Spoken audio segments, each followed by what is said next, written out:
I hereby commend you. Be strong and courageous.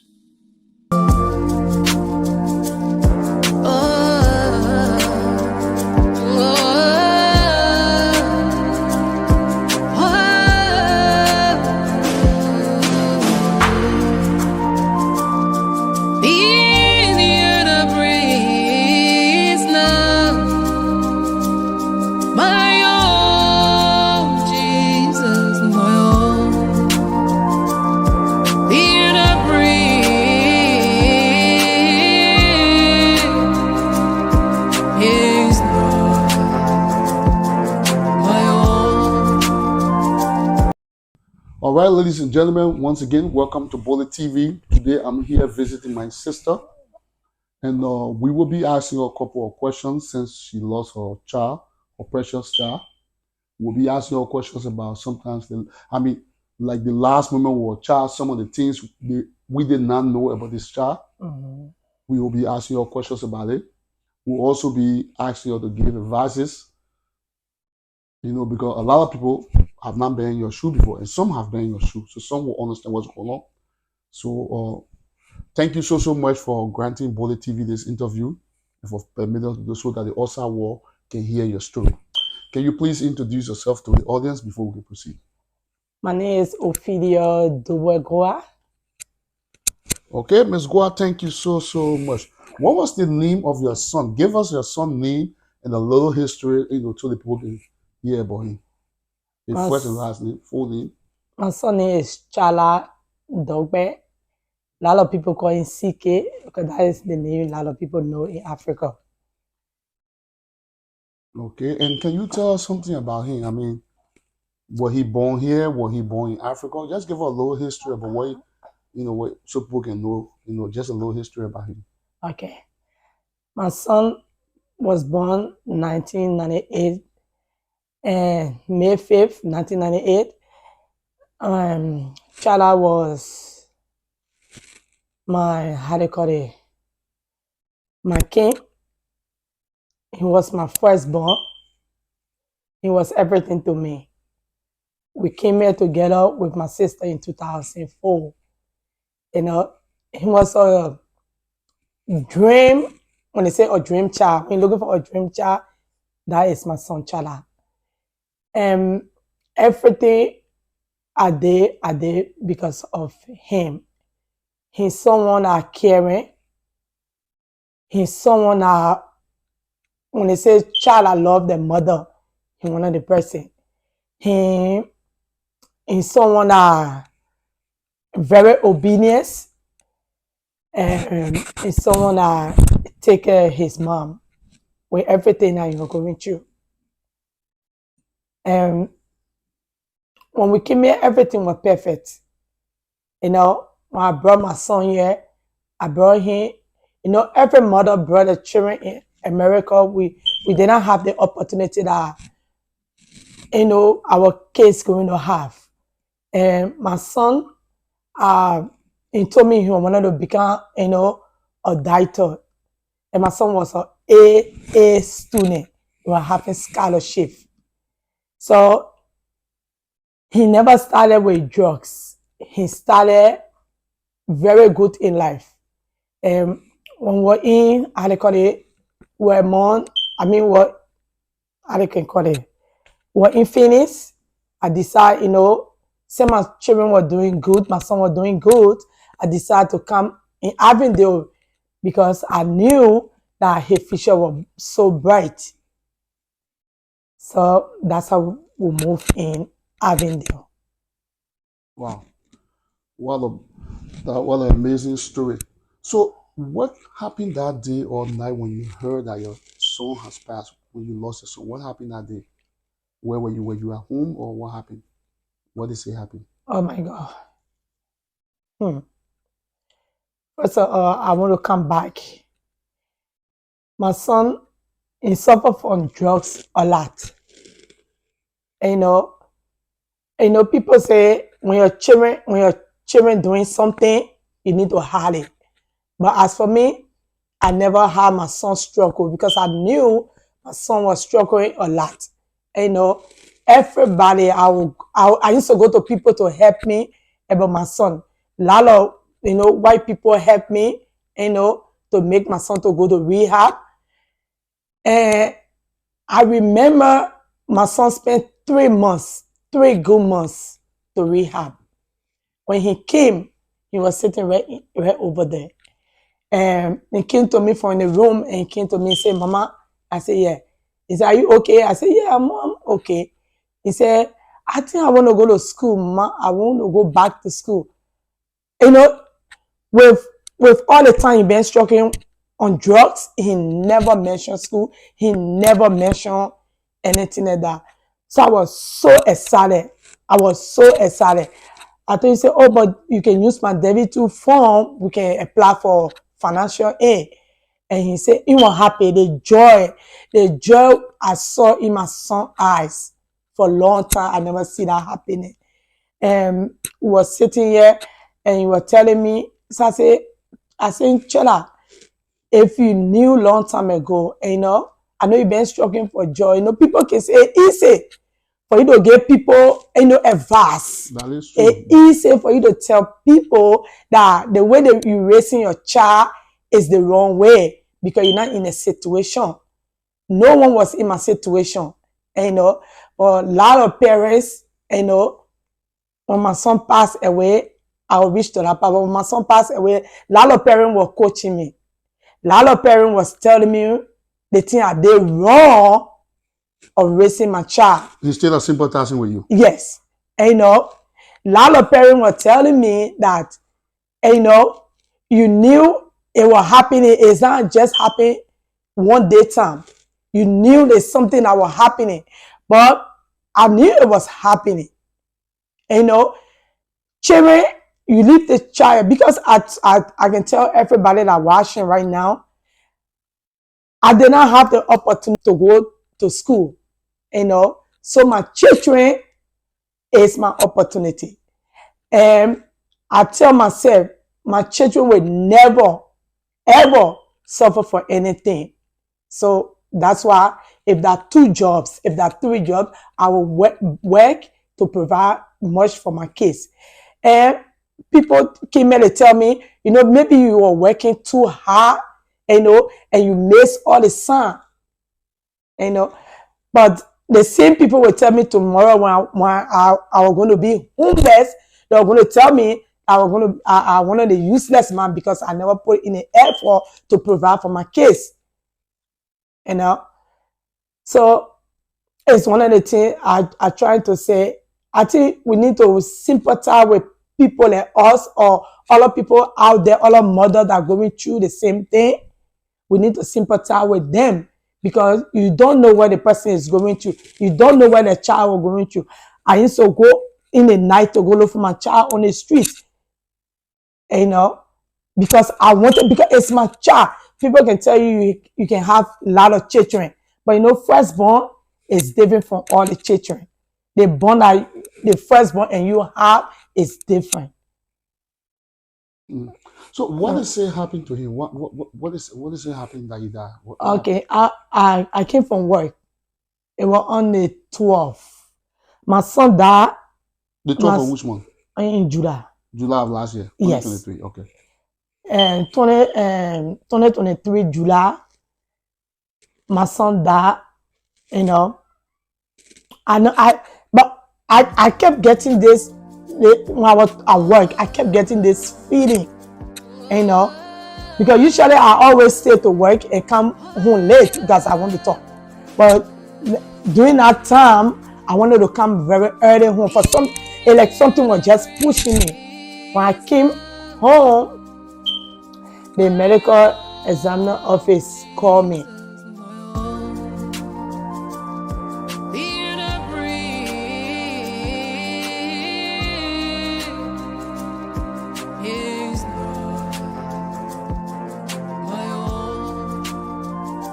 And say, you mean you came home like in the night? In the morning, because I work overnight. Okay.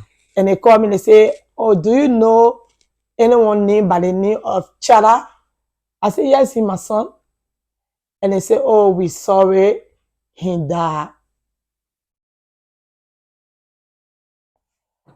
That was one of the difficult things I ever heard. And they told me my son died on the street. He fell from his exhaustion. And he died. And people that were around, because he told his friend that he wanted to come home. So he was coming home, looking for, because because I was so angry, because the conversation we had there, I told him to never go out. So I think he was afraid to call me, so but he called his sisters. But then his sister then told me late, So when I came home, when he called me, say your son passed away, 6 days before I got to know my son passed away. So was he walking home or what? Yeah, he was. They say he died on the street for his exhaustion, because last year was really hot. Yeah, on 67 and how do you call it? What the street name? Indian School, 67 no, in no, Bethlehem no. Home, 67 in Glendale, 67 no, in Thomas, MOTHAll. 67 in MOTHAll. Okay. Yeah, Indian School, 67 in MOTHAll. You were walking, coming, you were trying to get bus. Okay, so you were walking, trying to get bus at the same time. Yeah, so when he fell right in front of I think the heat take over him, and he fell right in front of the bus. Did he have drugs in him at the time you were walking? No. Okay. No. No. So, let me make it clear to everybody. When the autopsy came, they said he died from heat exhaustion, not drugs. Because he left from here, he was very clean when he was in the rehab. So he left from here, but when you're on the street, and I get an autopsy here, he died from heat exhaustion. That's why he died. It was really hot last year, because now a lot of people die from that same heat exhaustion. It was very, very hot. Yeah. So let me ask you now. So if anybody listening, what do you do to keep your child memory? I mean, how did you take everything when you heard that news? First of all, it was horrible. I cried for many days. That I think about everything my son went through. He was having a Bible here, a book. And in the book, he put "Why me God." In the Bible? Yeah. Wow. I have it somewhere around here. So I want to tell everybody that say that, oh, he can just leave the drugs, or that is the life he choose. Yeah. No one choose for them to take drugs. If you are going to slump a hand right now for him to leave the drugs, you are going to leave it. But he never choose to do that. He struggle on the drugs. They have a lot of rich people dying from overdose. They have money, they have opportunity, but they never get a chance. So your son never had that opportunity. He never had that all opportunity. All these people that are coming give you all the advices after the labor, they ever reach out to you to even give you help, to offer help, to say napping the bomb? None of them ever came. No. The only thing people tell me, maybe I never pay attention to my children. But remember that I have 5 kids.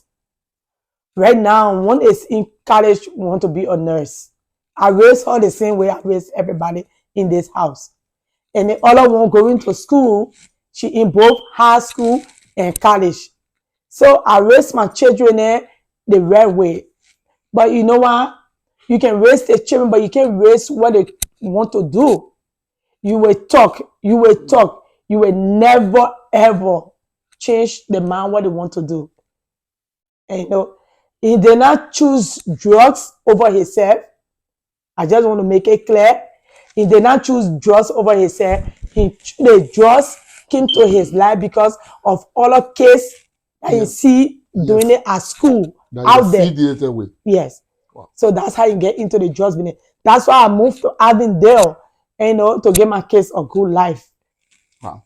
So what do you want to, because you already answered that question, but I really this child, I mean, you left from Phoenix just to prevent the very incident that guy is saying though. Now you came to the cool community now. You go mingle with the rich people children.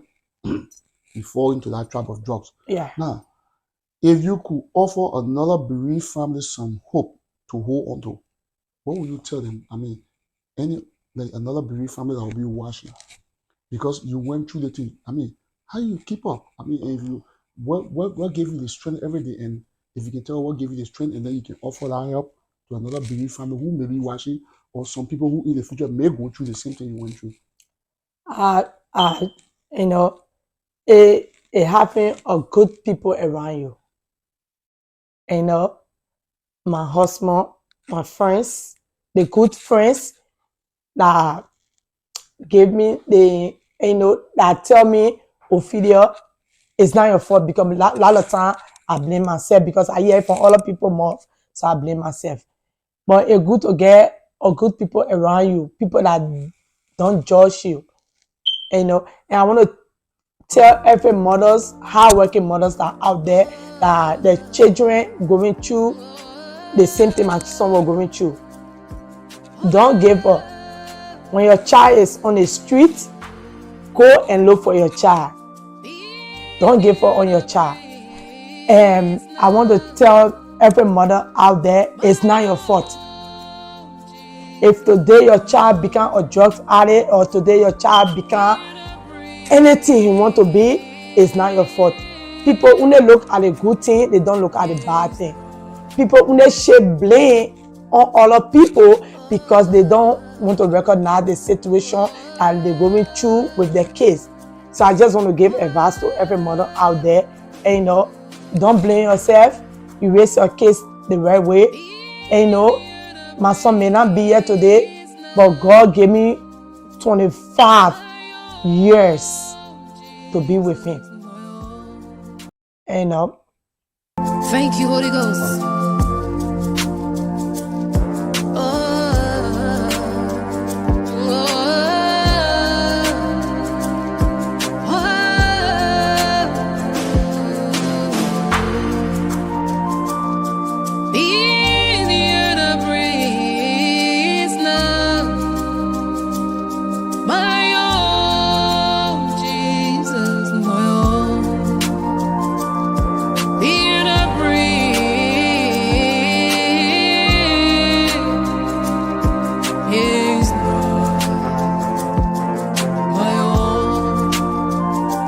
Now, I want to ask this question. I know it's really asking. Since your son passed, right? What do you do to keep his memory alive? Because you're not going to see him again. I mean, there are some people who don't even have that strength. What do you do to keep your son memory alive? That strength. I tell other people, the mistake my son made. I made sure, and one of the things you're doing right now, try to put the words out there. We don't have it in the Liberian community. In the Liberian community, we don't have that support. What I do to keep my son memory alive is something I always do all the time. Make sure I get him closer with me. I make sure that I tell other people. When they going through, I have a lot of people at my work, and the children on the street going through, the type of stuff my son was going through, and I make the example of my son.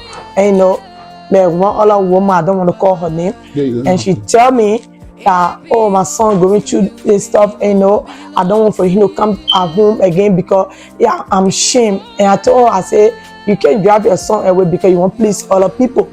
You have to bring your son in. You have to make sure your son is always with you. You have to go out there to go look for your son. So by me sharing my son's story to other people, by me giving them comfort, I think is what bring me happiness. Although he is not here no more, but I still keep him with me in my heart. I say everything that I have to do that will keep my son closer. Now, when your son was going through all these things, did you reach out to any of the pastors in the community, or did they even reach out to you? Did any of them know about it? Because we got a bunch of pastors in our community here. Oh, you're talking about the Liberian community pastors? Yes. No. Because first of all, I talking about they judge you before they even get to know you. You're talking about the pastors now? All of them. And majority of the pastors, though, I never reached to them. But you know, when we have you know, the Labin community here, we have a Labin community. We need to help one another. We're talking about the Nigerians, children is not doing it. We're talking about the Ghanaians. We're talking about, but we never talk about our children. We don't have support system here. The only thing we have here is people trying to judge you. You know, I'd rather go to someone else. A lot of people that help me with my son is people from outside. It's not a Labin community, because I can hear a lot of people telling me, oh, they say your son died. You know, like one said, when someone said, oh, if your son died, we need to put money together, and the person said, I'm not going to waste my money on drugs addict. Oh wow. You know, that type of you know, words every year when people tell you, it hurts your feeling. I know. You know, so why would you want to? They already judge you about your son being a drugs addict. So that's why a lot of people don't want to go ask for the help. You know, because nothing here for them to help the children with. You know, yeah, they don't have, you don't ever, the only power the people fighting for you. You don't have people that trying to help the youth. You know, you don't have nobody. So who are you going to reach up to? They don't have program. We're not talking about money, but they don't have program here. We don't have people here that will help the youth in the community. We don't have them here. The only thing we have here is if you go tell someone something and something happened, they go on Facebook and tell you what you told them. So everybody trying to keep everything with them. So pastor, I used to go to African church. You never, beside Pastor James, let me call his name. James Zima. James Zima. I will never forget. When my son used to go through this stuff, or before I even stopped going to African church, he is the only person that used to reach out to me. He is the only person that used to come from all the way in Phoenix there to come and visit me. He is the only person that care about people. And, you know, he don't have time. He will call you and say, Ophelia, where are you? Are you home? Yeah. Okay, me can share the lay word of prayer to you. And, you know, he is the only person that needs to reach out to me. And, you know, I stopped going to church because, you know, there is, you know, I saw the church start separating. Everybody started going to their favorite places. And that's why I stopped going to church. And I never reached a pastor. That is the main reason I never reached to any pastors. Wow. When your son died, what was the last thing two of you did together before he died? Oh my God, we took pictures. The last thing you did together? Yes. We were sitting here and I said, oh, I'm going to the store. He said, Mama, can I, because he let energy drink. So he said, Mama, can I follow you to buy energy drink? So I said, yes. And, you know, but when you follow me, I have to take picture of you. You know, that was the, when we went to, we sat there, we talked for a long time, and we went to the store first. Oh, that was my bed. He was pushing the wheel, and, you know, trying to hide from me, go to the other side. You know, was it like a month before he died or a week before he died? Week before he died. They said they would came in the next day he left. So when you're after that shopping and taking pictures, I went to work. You went to work the very next day that when he left. Yeah, and he died in 3 days. Yes. Now, what is the one thing you wish, you know, the Liberian community could have done for you during the time your child died and you didn't see? Or what did they do for you? You know, I have a lot of, I can't name them because I have a lot of people that came to my rescue. I have a lot of people that reached out to me. I have a lot of people, a lot of good people, and, you know, that were here with me, that come here and spend the time every day and night and stay with me. You know, just a few, you know, I tell them thank you. You know, I can't call everybody name right now to tell them thank you, but they did a lot for me. They did a lot for me. I want to say thank you to everybody. You know, but I can't name the whole, the Liberian community, okay, the Liberian community and the Crown community. So now you don't associate yourself with them, they don't have time for you. That's how it look. It's like this person, they pick and choose who they want to associate themselves with or who they want to do things for. Now money, don't get it. not money, you know. But I tell the good people in the Liberian community, thank you that came through for me. Thank you too to the Liberian community, the ones that came through for our sister OPHELIA here. And thank you, Pastor Jean, for always coming through. Now, what is the one thing, right, about your child death that you have not talked about before now, and you wish to talk about it now, so people can hear? The one thing I'm trying to tell the Liberian I mean, that you have never community, told somebody, been keeping to yourself, and today now, because I got you on Bollitv, that you want to say so everybody can hear that you've been holding back that, because nobody ever came out to you after the burial, you know, everybody kind of eat, tell you sorry, they go home. What the one thing that you've been wishing to say out loud, and you've never been free to say, but now you have the opportunity to say? the one thing I want to say that we should not wait for death. We should not judge people.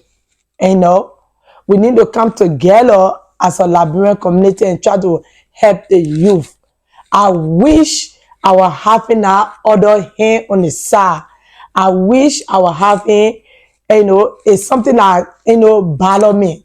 You know, we can have party, we can have a lot of stuff going around here, and you see the Liberian people get together. But after that, you know, no more thing about, because a lot of people can say it's not my child, my children is not going through this, so I don't care. But I want to tell the Liberian community, if you see your friend or someone that you don't know, but in the part of the Liberian community, children going through this, like drugs, you know, I want for you to reach out to them. I want for you, you know, to sympathize with them instead of you judge Give them. a helping hand to them. I want for you to do that, you know. Get a helping hand, bring your shoulder, you know, for them to cry. I know America, everybody busy, but even the one call that I will get from you instead of you judging me will be much better, you know. You know, nobody wish for the particular situation. It's a very sad situation. One of the reasons why Bollitv will decide to do this thing is to give proper tribute to a precious child like your son. Yeah. Because the children are dying in the community, people here came doing news. So I thought it was, I said, you know what, happy? Let's hear from the mothers themselves. And I'm glad that you agree for us to do the interview today. Oh, yeah. To also talk about how the other brothers and sisters taking their death since then. Oh, they took it very hard. But and one of the things I forget to say, Same thing. My son was on the street, but whenever my birthday, I don't know where he can take his flower from. I don't know where he can take the cake from. He always bring it. He never missed my birthday unless he's not around. And, you know, to tell you how caring he was. Wow. And, you know, I miss it. So if I can, oh my God, I promise to not cry. But if I can bring him back to life, you know, I will. Because I want to say, he was not just, the drugs never took away life, but he never forget where he came from. And he never forget. Every time he called me, even when he on the street there for 1 day, 2 days, he will always call me to just tell me, Mama, I love you. That is the child I know. That is the child I want to celebrate. That is the child I want people to know. That he's very caring, very loved. He loves everybody, you know.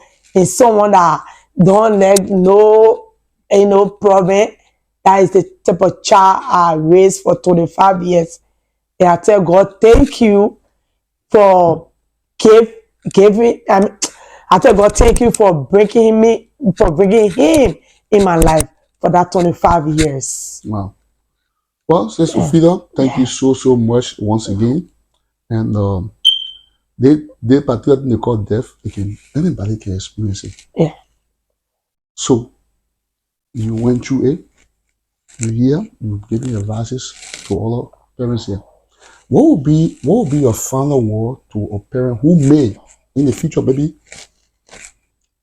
situation that they might happen in their life, or people who are happy in their life and they can't get away because sometimes some people can't even take it, they just go down. What will be your advice? What will be the final word you want to say to them before we can end this interview? I just want to say you have to be strong. You have to be strong for yourself. You have to be strong for other kids. You have to be strong. You have to, don't give up. Even when your children or your child is going through such a thing a day, don't give up. You have to be strong. I don't care what other people may say to you. Don't never give up. You have to be strong for everybody around you. And I want to close of saying, I tell you, thank you, Bonnie, you and Loretta. You know, right now we're looking at everything to be simple, but you're shining lights on a lot of stuff that people don't want to talk about. And, you know, I tell you, thank you for coming here, and, to bring light on my son. Because a lot of people don't know it. A lot of people just taking a name to be like a drug addict. A lot of people never get to know him. And, but I tell you, thank you so much, you and your wife, for shining the light on my son. And we tell you thank you too for allowing us to do that, for granting us this interview. That's one of the reasons why we established Bollitv, to shine spotlight on things that are in our community. Yes. That people will carry a lot of rumors. You know, perception play a big role. The children in die in the community, and some people, the true story, not when our people carry their own kind of a story. So I thought it was happy. Memorial Day coming, I have to send proper tribute to these children. Yeah. So, you know, I want to say thank you too for granting us this interview. And we really do appreciate it. And before we leave, I just want to say thanks for watching. We all have children. We all have families. We all have friends in this community, in the Liberian community, in Arizona. Listening to these women, our pastors, friends, they think it shouldn't be a party business. Or because they come to your church, who offer your church, or give you 10%. We need to help our children. They're dying from gun violence, Yes. drugs abuses, sometimes in accident. Some parents have not even gotten police report from the children. So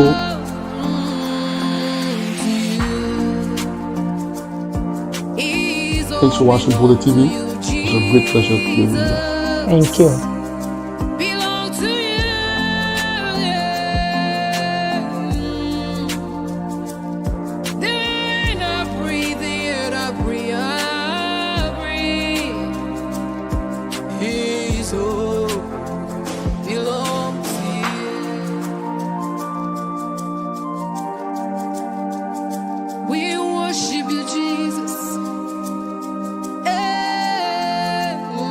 Do not be frightened or dismayed, for the Lord your God is with you wherever you go.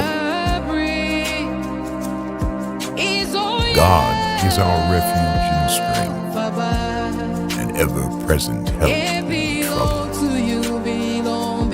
Therefore we will not fear, though the earth give way and the mountains fall into the heart of the sea.